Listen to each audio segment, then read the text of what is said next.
Olá, tudo bem?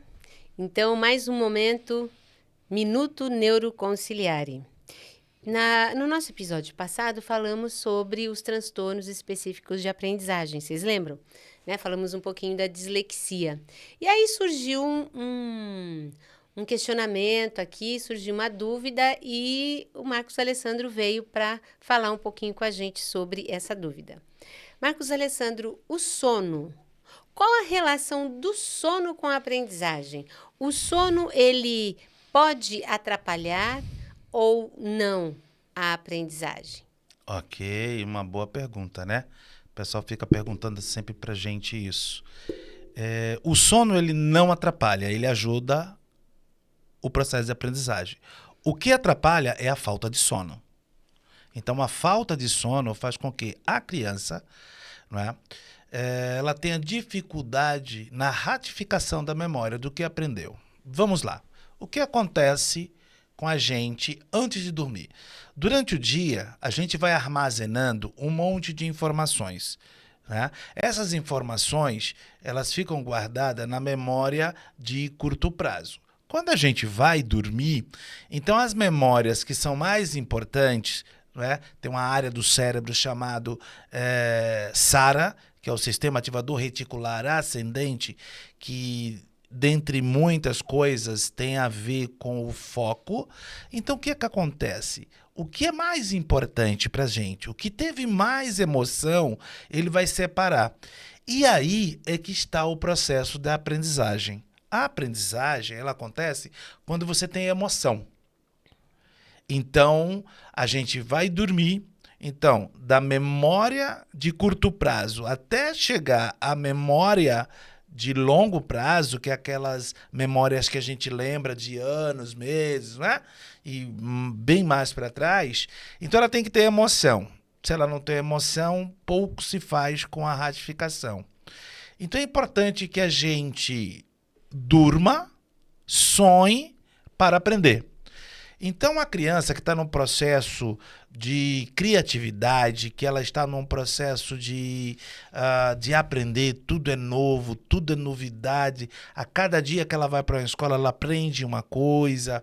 Então, isso aumenta o processo de criatividade da criança. E quando ela vai dormir, ela precisa guardar isso. Isso acontece conosco também em fase adulta. Então, o que acontece?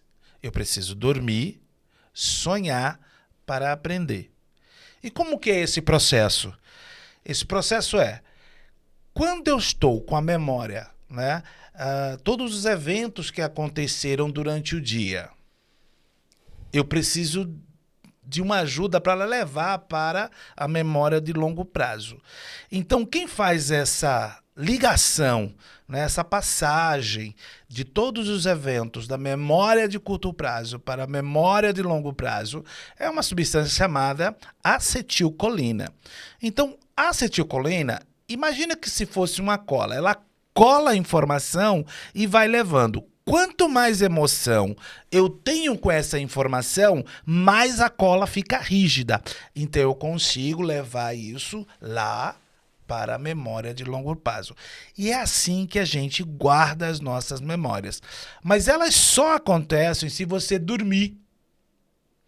Que é através do sonho, quando você sonha, que é chamado sono REM, né?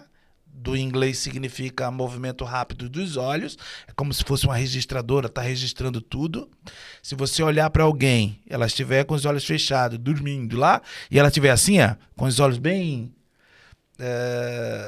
velozes, ela está registrando, né? Ela está sonhando naquele momento. Se você acordar essa pessoa nesse momento, ela vai dizer, nossa, eu estava sonhando nesse exato momento. Né?